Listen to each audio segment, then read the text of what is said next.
we talk a lot here about Hollywood and acting, and I was in an acting class one time, and there was this very unusual woman that would come to class, and she was lovely, but just very unusual. There was always something a little different. You have that feeling, especially if you read people well.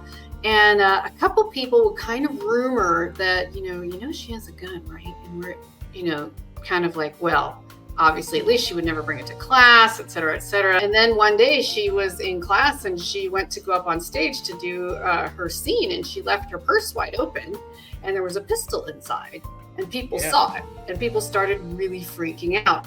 Well, she claimed it was a stage pistol. I don't think it was, but needless to say, she was no longer welcome in that class. But again, it's like, at what point do you investigate and cause a disruption, and at what point do you worry about everyone else in that environment being in danger of someone who might not be super balanced? Welcome to MetaGagement, the HR show that dives deep into the heart of employee engagement and workplace culture.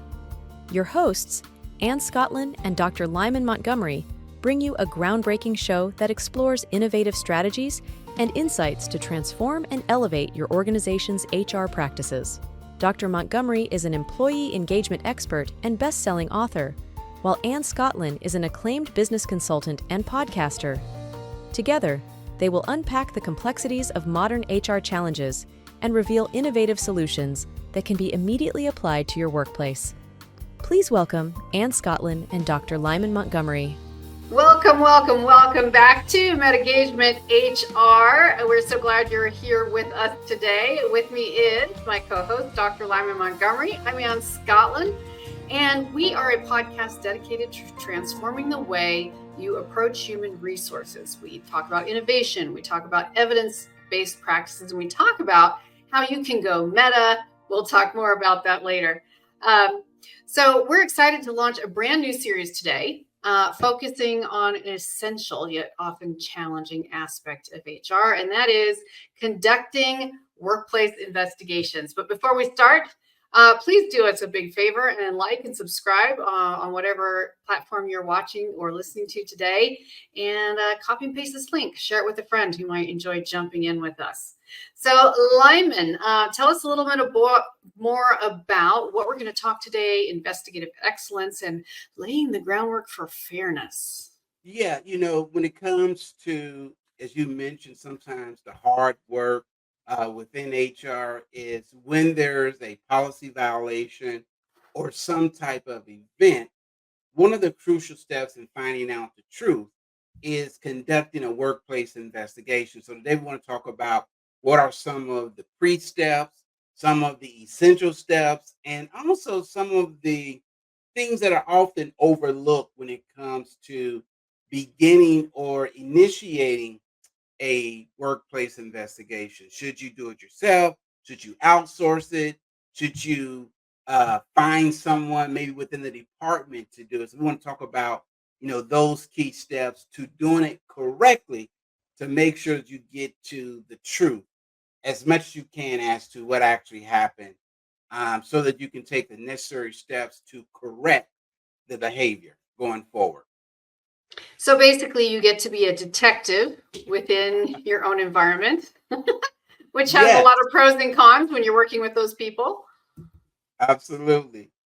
And not only that, but it's really about making sure that the work environment is safe and that people operate at a level of integrity so that everyone feels valued, they have a sense of a voice, and that you deal with disruptions in the workplace quickly, swiftly, but also do it in a way that promotes healthy growth and does not demean nor detracts from carrying out the mission of your business, whatever that might be. If that's increasing revenue, which it should be, or if you're a nonprofit, making sure that you carry out the work, the philanthropic work that you've been chartered to do.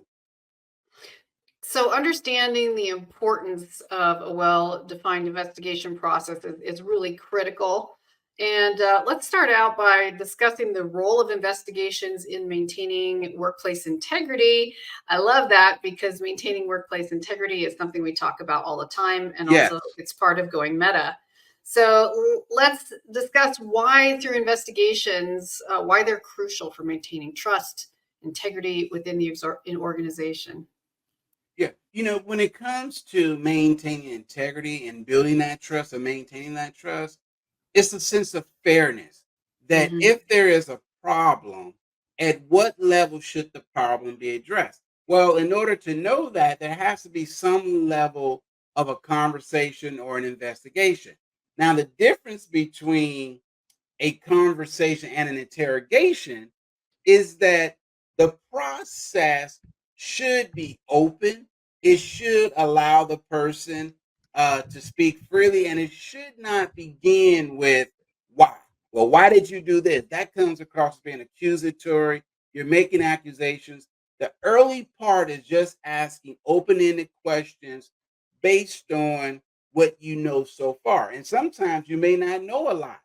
You might, for example, receive the complaint that uh, two people were overheard arguing, and someone mentioned um, they're going to come to the workplace with a weapon, and that's all the information that you have.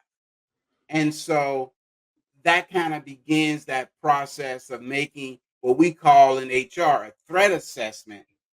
How reliable is this information, and is it something that we need to act on immediately? Obviously, if someone threatens to bring a weapon, explosive to the workplace, that's not something you're going to sit on. That's something that you need to take swift and immediate action, because you don't know if the person just blowing off steam or if it's a viable threat. Hmm. Hmm. Um, yeah, I remember. I know we talk a lot here about Hollywood and acting, and I was in an acting class one time, and there was this very unusual woman that would come to class, and she was lovely, but just very unusual. There was always something Hmm. a little different. You have that feeling, especially if you read people well. And a couple people would kind of rumor that, she has a gun, right? And we're, you know, kind of like, well, obviously, at least she would never bring it to class, et cetera, et cetera. So just she wasn't an employee, but a student. It was kind of, kind of just thinking, is that the gossip, right?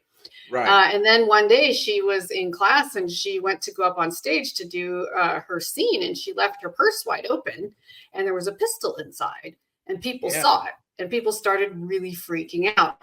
Well, she claimed it was a stage pistol. I don't think it was, but needless to say, she was no longer welcome in that class. But again, it's like, at what point do you investigate and cause a disruption, and at what point do you worry about everyone else in that environment being in danger of someone who might not be super balanced?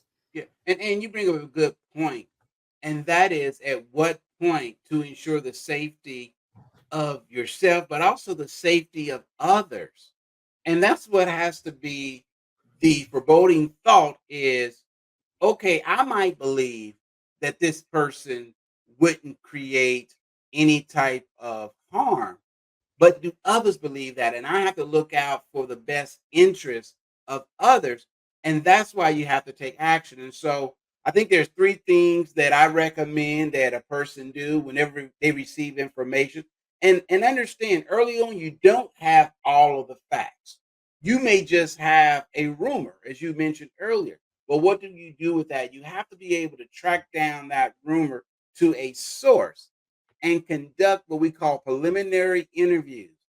Hey, it's my understanding that you overheard two individuals arguing, and one of them mentioned bringing a firearm. Tell me more about it. So you're trying to create a situation where people want to talk to you. Let's say they was like, oh, well, come to find out, they was actually talking about a movie they saw. So I just happened to hear a gun and freaked out. Well, you still have to cancel that out by talking with the individual to see how plausible is it. Has this person been in trouble before? Has this person made threats? Second thing is setting clear expectations. Let's say that the person was just blowing off steam. I think you need to make it very clear that that behavior, those conversations are not acceptable, and Mhm. there should be something written in the file. Mhm. Because you cannot just say, well, he really didn't mean it. She didn't mean it. They were just upset. Because you don't know. All of us have Mhm. watched in horror those news where they say, well, I thought he wasn't serious. I didn't know that he would go out to the trunk of his car and come back in and, and shoot up the place. We really don't know the state of mind someone is Mhm. in. And so, as an HR person, it is your responsibility. Let's say there is a threat. The proper investigator might be the police because you may not be skilled Mhm. in carrying out a threat assessment. But what Mhm. you can do is gather some of the initial information, the who, the what, the how, the where, and provide that to law enforcement and let law enforcement do what they do best and what they're trained in. So we're not saying that you, Mr. HR, you, Miss HR, have to be the threat assessment individual, but we Mhm. are saying that you may have to be the one to do the initial investigation and then turn that over to law enforcement. And Sure. that's And again an extreme situation where we're talking about the potential of someone being hurt. yeah, and again, this is an investigation. In this case, we're talking about investigating something that is potential. And then let's also talk for a moment about something that's already happened. Yes. Let's say there's a rumor or someone has reported that they saw someone stealing from the company, and we have to develop steps for that investigative process. How to communicate? How do we communicate those procedures effectively to everyone in the company? How do we make sure everyone understands how this is going to work?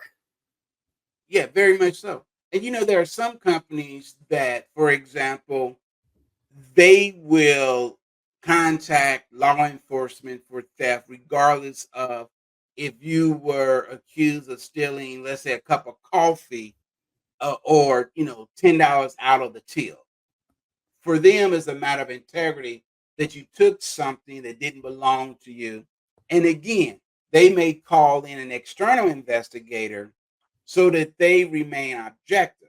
Well, let's deal with some of the most common type of issues in the workplace. They generally fall into one of three categories, maybe four, but generally one of three. Either dealing with attendance issues, where someone should have been at work, either they show up repeatedly tardy or they don't show up at all. Okay. And they end up in what some organizations call absent time, in which they don't have enough benefit time to cover the absence, or some organizations have a rule that says, three or four tardies equals one absence occurrence, and dealing with those. The second type are what we call performance, where the person just they're not cutting the mustard. They're not performing at the level. And I'm sure you probably saw this when you was in Hollywood, where there's some actors that, man, they just not aren't making this scene. They're really struggling learning their lines, getting through that part, right? And then the third is behavior. This we're talking about the example we gave more behavior, theft, sexual misconduct, violent or threatening behavior. And so generally it's going to fall in one of those three buckets, either attendance related, performance related, or behavioral related. That's perfect. And we have to stop and take a quick commercial break for all of you who are joining us today. Hang in there for just a second. While we're at the break, do us a huge favor. Go ahead and like and subscribe, and shoot a copy of this link to someone else who might enjoy this conversation on HR, or anyone who wants to have a better workplace environment. We will be right back with more and talking about how to prepare an investigation within this system, how we lay the groundwork for fairness. So stay by, we'll be right back. Get ready to unlock your full potential and transform your vision into reality. Go beyond traditional employee engagement to focus on the whole person with the focused meta mindset system. Experience real, measurable progress towards personal and professional goals. Dr. Lyman Montgomery and Anne Scottlin provide tailored guidance and support to help you overcome obstacles and thrive. Join them for their engaging events, like the Lunch and Learn webinar series, and experience the future of employee engagement. Visit MetaGagement.com now to get started today. Hi, and welcome back to the second half of our show today here on MetaGagement-HR, helping HR professionals find what is possible and making it probable. And today we're talking about investigative excellence. How do you lay the groundwork for fairness when you're investigating a rumor, a crime, an incident, whether it's before and you've heard rumors or after when it's already happened? How do we do this? And so we are jumping back in here now with my partner and co-host, Dr. Lyman Montgomery. Lyman, take us away about preparing for the investigation. Yeah, when it comes to preparing for an investigation, it really begins with a model that I created years ago called FACE, FACE. And it's an investigation model that begins with the F stands for facts. What are the facts of the case? And this is before you probably talk with anyone. What do we currently know? Do we know who is involved? Do we know where the incident took place at? Do we know what the major issues were? Do we know why it happened? Sometimes we don't always know the why. And then you look at, okay, based on the facts, the A stands for action. What action steps should we take? Going back into our previous example, if it's something that is behavioral, such as violence, a threat, then the appropriate action might be to involve law enforcement. It might be to involve an outside, maybe law firm that specialize, let's say, sexual misconduct, and you're not skilled in that. Well, you may hire an outside investigator to come in and conduct, or someone, let's say, from the mental health, if there's been a sexual assault, as well as law enforcement, to deal with the trauma of persons that may have been subjected to the trauma of sexual abuse. And then the C is causation. Well, what caused this? Was it an argument? Was it environmental? Was it systemic? Was this something that, you had a bunch of people in the lunchroom talking about inappropriate jokes, and it was just like a power keg waiting for someone to throw a match in there. We saw this coming because no one dealt with it early on, and we allowed this to be pervasive. And then the E is there evidence to support? So again, we look at facts, the action steps that were taken. Were you able to identify causation? And is there evidence to support whatever the claim is? Because evidence is always so important. Yeah. Because sometimes that really affects how you bring up the discussion to begin with. It's very reminiscent of a personal experience where I don't think anyone's going to watch this who actually knows this person. An ex of mine that I was married to. There was a lot going on, but I couldn't prove it. Yeah. And this person turned to have a lot of tendencies that were almost professional in covering things up. That's how I will describe that.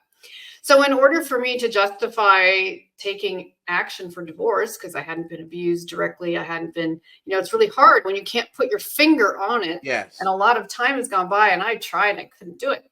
So I had to hire an investigator to go out. I had to borrow money from a friend. They had to hire an investigator to go out and look and find data, find out actual information that would allow me to justify my decision, especially if it was a decision you didn't really want to do. Yes. So it is really important to get the facts before you just start lobbing general accusations, especially to someone who won't respond. That's so important. And something else, that you mentioned, and that was hiding. A lot of times when situations happen at work, the perpetrators are very good at hiding the incident. It took place after work in the parking lot. There are no witnesses. It boils down to he said, she said, he didn't say, they said, we thought, maybe we misunderstood. And you have to sometimes look hard to see if there's evidence. And unfortunately, sometimes the conclusion is there's not enough evidence to support. Not saying that it didn't happen, we just don't have enough evidence. And so, in those situations, Ann, what would you do, or what would you advise if there isn't sufficient evidence, but you have an inkling, a feeling that something happened, you just can't prove?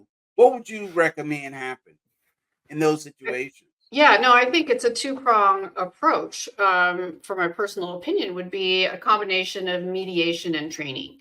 So if Mhm. you have people who are suspect in the conversation, maybe you try to have a more private conversation with one-on-one or in a small group. The person who had the accusation, the person who's accused. You have that kind of conversation. Then maybe you open it up without naming names in a wider audience within the company to just That's create a good. discussion opportunity, and then ultimately create some new training that involves everyone, which is often considered unfair because the people who don't cause trouble are like, really, I have to do this again.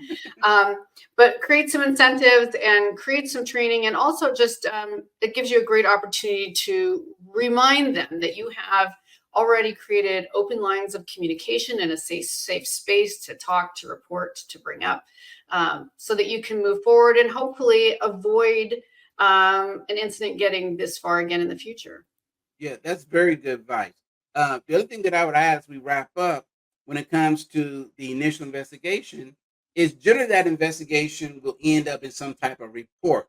And you want to make sure that report covers three essential areas, a summary of what happened, the conversation, some people call it due process meeting or witness statements, and then the conclusion and recommendation. Because in your particular advice, I love that the recommendation might be, although the evidence does not support the claim, we recommend further training in this area and setting clear expectations and keeping those lines of communication. Excellent advice, Ann. Absolutely excellent advice. So, in our last couple of minutes here, I know there's often some struggle between internal excavation. It's kind of the same. Investigation, internal investigation versus bringing in an outside investigator. A lot of times, an HR person is looking at a challenge between bringing in someone from the outside. It's going to cost the company more money, which they may or may not already have a budget for. How do you create a criteria to select to make that choice? Yeah, I think it goes back to what you said, training.